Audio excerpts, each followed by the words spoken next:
Good day everyone. On today's lesson, I will teach you how to solve problems on GP when the first term, which is the first number, is not given, and also the common ratio, which is the number in between two consecutive terms, is also not given.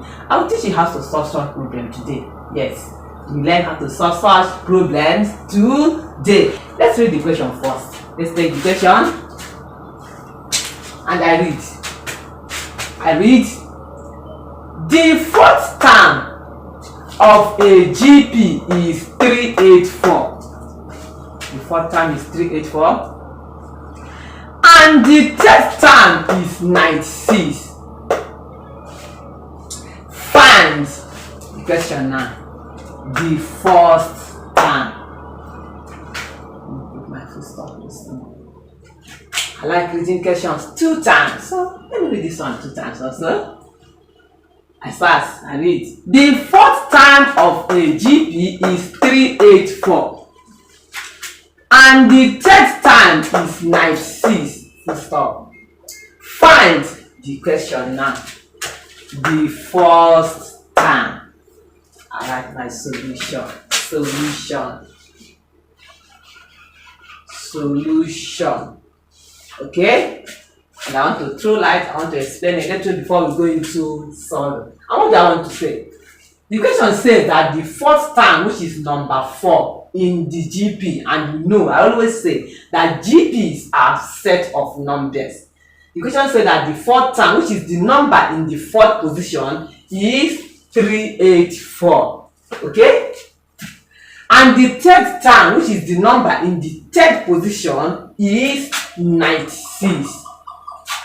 And the questionnaire asks us, find the first term, which is find the first number in that set of numbers that made up this GP. Yes, as I said earlier, I said today in this lesson, you will learn how to solve problems on GP when the first number, the first term, is not given and the common ratio is also not given. Let's go. Now what do? I will write out the formula that I want us to use to solve this problem. A simple formula for solving problems on GP, and the formula is the general formula. A stands for the first term, R stands for the common ratio. Raised to power n minus 1. N stands for number of terms. Okay?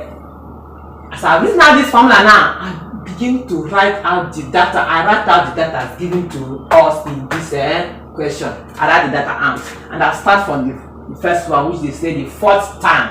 I write fourth term. The question says it is 384. 384. So I write it 384 is equals to, I want to apply this formula now in this fourth term. So is equals to A R. Now why I write them like this? They did not give us the A, they did not give us the R. So we are trying to change it. You don't know the values. That's why I still write it as A R. Now I come to N.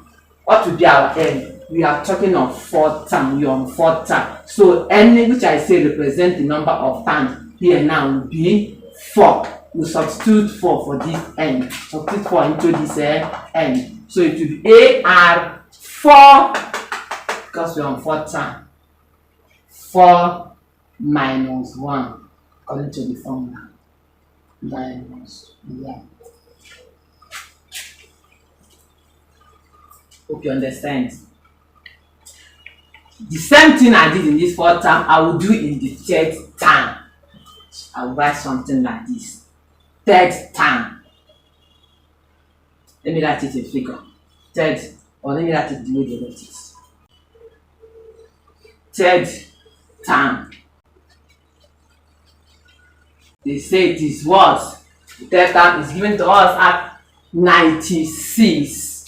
So I write 96. I write this equals to here again, equals to the same thing I did here. I will do here now. I'll write this formula. A R raised to power n minus 1. Our n will be now what?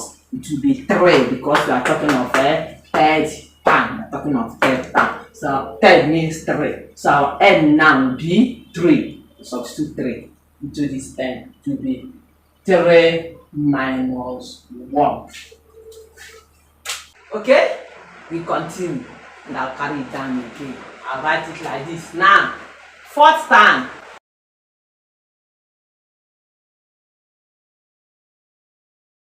384. 384 is equals to A R 4 minus 1. 4 minus 1 give us 3. 3. The same thing I will do here. I'll carry it down. I will write third term.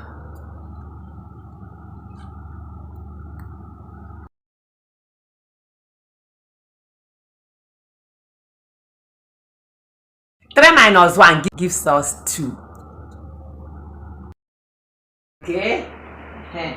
So what do I do next? Let me draw my line first. Let me draw my line. And what do? I will divide equation. Okay, let me write equation first. This is equation 1. Equation 1. Okay? For clarity sake, this is equation 2.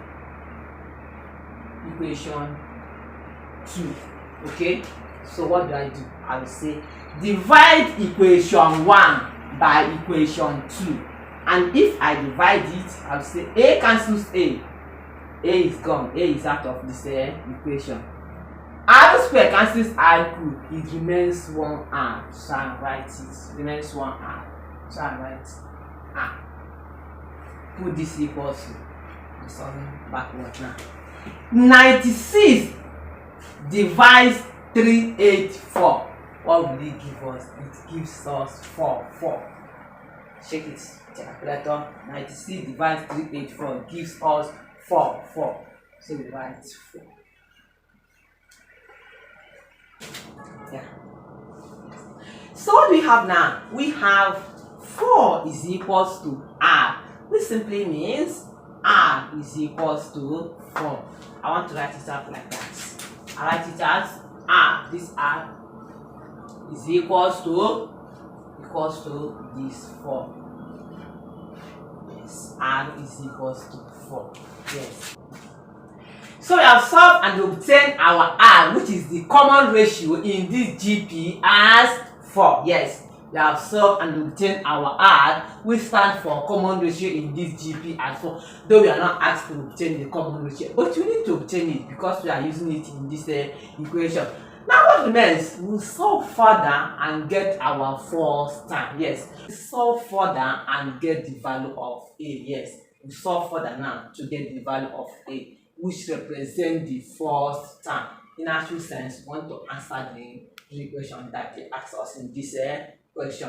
Let's solve it in the other side. Let's solve it in this side. I do my line like this. Okay. Let's solve it here. How do we solve it? We come to these two equations again, equation 1 and equation 2, and we choose any one of it we like and substitute the value of R equals to 4 into E.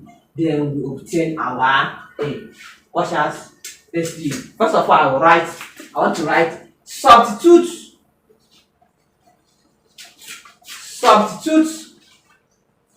R equals to 4.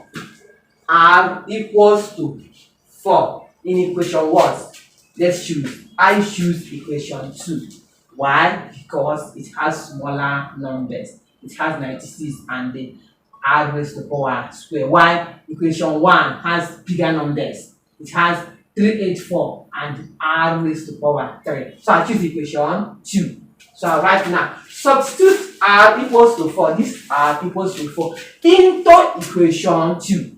Into equation 2. Into equation 2. Yes, let's use equation 2. And equation 2 is, let's write it out. It's 96.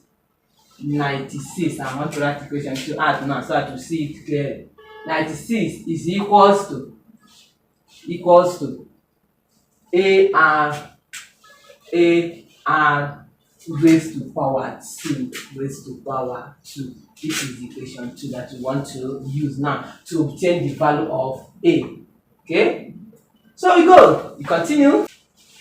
So how do you substitute now? You substitute like this. Watch out. At first I carry my 96 down. 96 is equals to, I write this A. Now come to R. You don't want to write R again. You want to substitute this 4 into this R.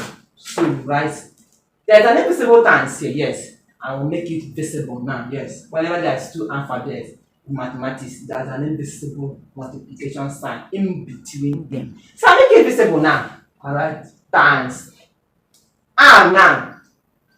Our R is 4. So I substitute 4 here. 4. What is this for? I'll say this one. That's something. Yes. Raised to power 2.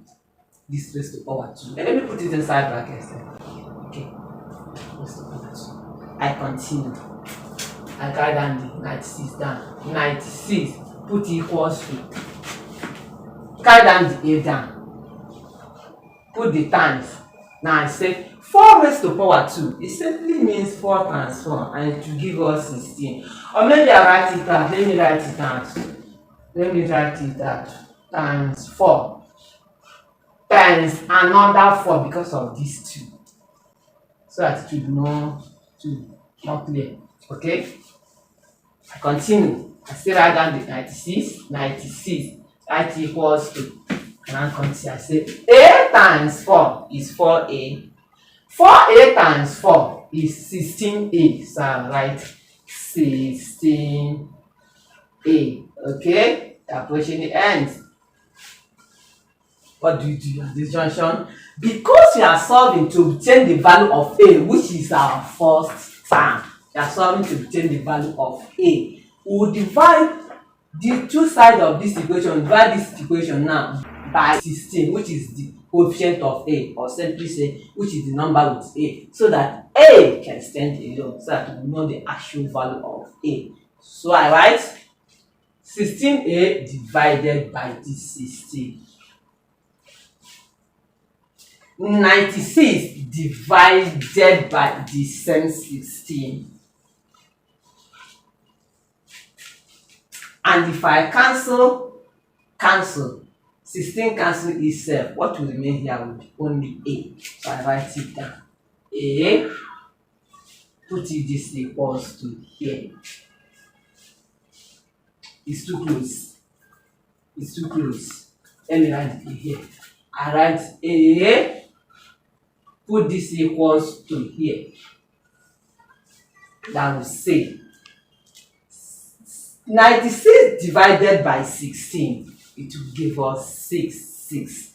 So I will write 6 here. What do we have on the board? We have 6 is equals to A. As I always say, it means A is equals to 6. Let me write it like that. This A is equals to this 6. Yeah, we've come to the end. Yes. We have answered the actual question. Find the first term. And the first term is represented in GP by A. And we have solved and obtained at it as equals to 6. Hope you understand. Thank you for watching. We shall meet in my next class. Yes, we shall meet in our next class. Bye for now.